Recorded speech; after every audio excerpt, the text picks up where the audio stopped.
right, ours must become the voice for the voiceless who are poor. For that GI who's back in Iraq 3 times now for redeployment and can't get out. For those who are without medical care. For those who have been disenfranchised for one reason or another.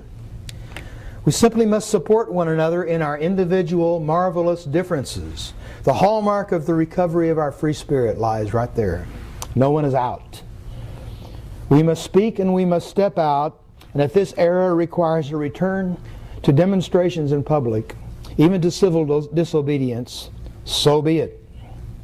Anything in this silence, but this silence and this deceit. So much for our name. College of Pastoral Supervision and Psychotherapy. I bear that name with honor. I've been honored to serve you. Sometimes when I sit back and look at that name and say, are we living into all 4 components of it? I'm grounded by a letter that I have in my file there. It came when I was requesting for some feedback on process and on strategies.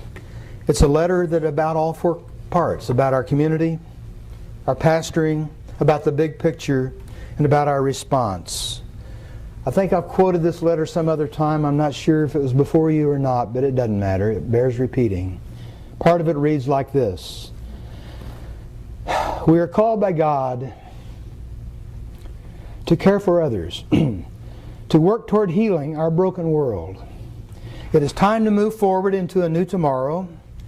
Forget about the past. No more turf battles with these other organizations. Devote your energy to come over and help me design and establish programs that will advance the utilization and resourcing of clinically trained clergy in North Carolina. Because North Carolina has gutted community mental health. Many of the mentally ill have nowhere to go and no one to whom they can turn for help. No one. Desperation, fear, and hopelessness is suffered and endured. Let CPSP remain dedicated to the recovery of soul, ours and those whom we are called to serve. We must continue to ask the other pastoral organizations to join us in this work. Let us serve the least of these who are broken in spirit and heart. There is simply too much suffering in the world for us not to do so. Signed, Perry Miller.